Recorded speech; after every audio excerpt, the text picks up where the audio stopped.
Warfronts. What even is a warfront? Is it a battleground? Is it like Astran or Wintergrasp? Is it an RTS? A real-time strategy game like StarCraft 2 or Warcraft 3? Is it Blizzard's golden egg? Is it the pinnacle of what Battle for Azeroth should be? Is it what the players have been clamoring for years? I believe it's everything, and yet it's nothing. It's integral to World of Warcraft, and yet it's a forgettable and expensive slab of content. Warfronts are the best example of recent World of Warcraft's development, and that's a bad thing. You might be asking yourself, what's a Warfront? Warfronts are a 20-man PvE large-scale cooperative mode meant to represent the large-scale war on the home front, as members of each faction fight for control of a location critical to their war efforts. Warfronts put the player character in a world detached from the reality of what is World of Warcraft. We as player characters transition from being unstoppable god killers to becoming what is equivalent to the peon with an axe. Zug zug, motherfuckers. The issue here is that we aren't playing the Warfront. The NPCs we summon to fight for us are doing literally that.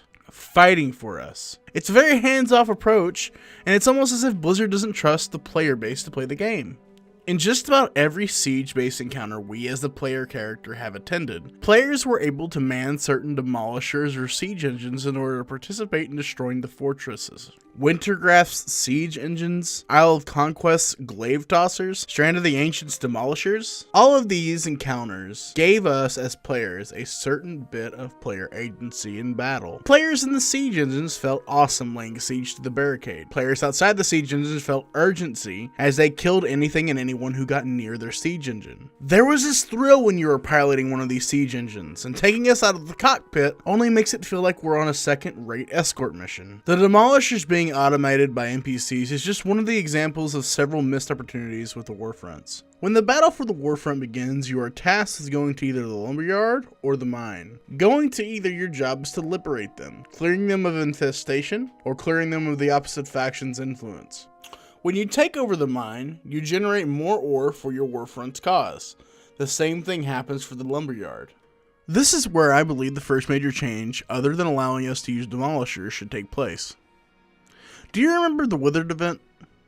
The event or daily that you did for the Nightfallen and Legion?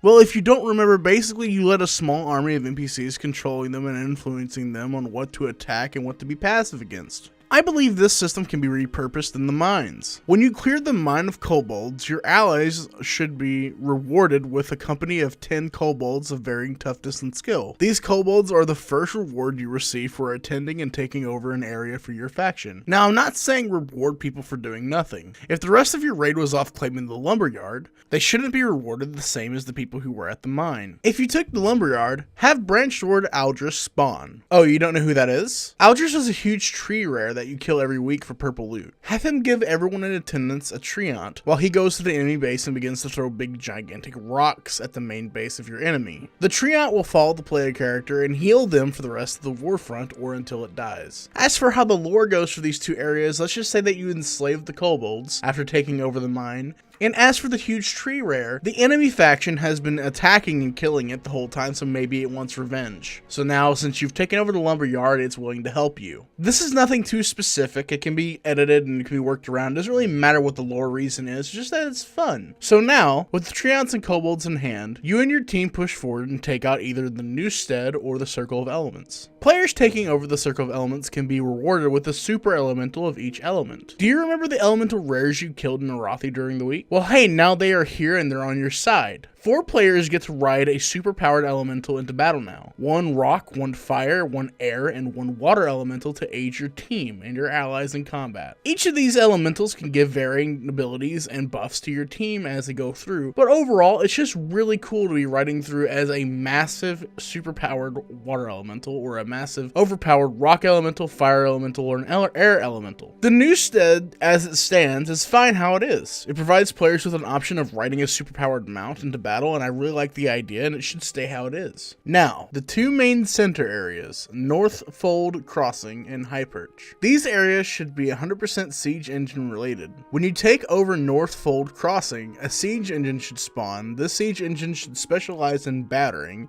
as I see this as something to help push forward to High Perch. High Perch should spawn 3 glaive throwers. These glaive throwers can be manned by 3 players and are primarily effective at taking out the archers demolishers on the walls. With the glaive throwers active, this will be the main way for us to push forward with our battering ram siege engine. While all these things are happening, we are still researching buildings, getting power-ups, and going through and making sure the engineering station is getting created.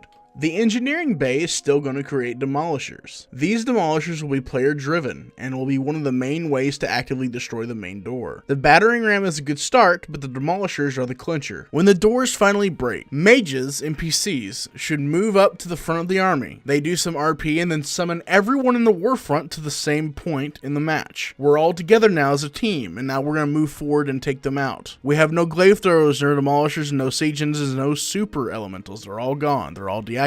And now it's our goal to kill the commander. As a team, we rush into the front door and we kill the commander and we win. In contrast to what I just explained, in a normal Warfront, you would be collecting ore and lumber and you would be supplying those to your Warfront for the NPCs to all take the charge and break the gate down. With this, what I've explained, players take control of the situation and they break the door down and then they move in as a team and destroy the final boss. Thank you guys so much for listening to the video. This is really where I think that Warfront should be like.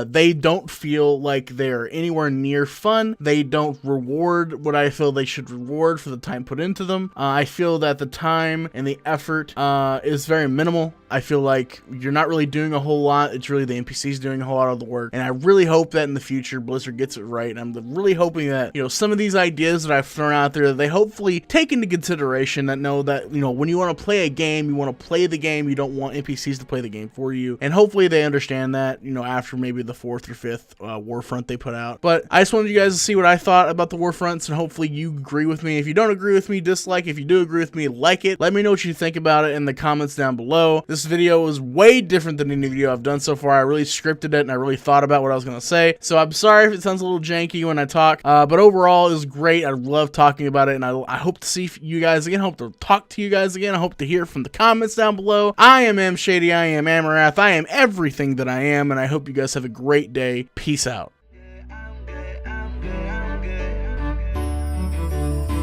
Drama.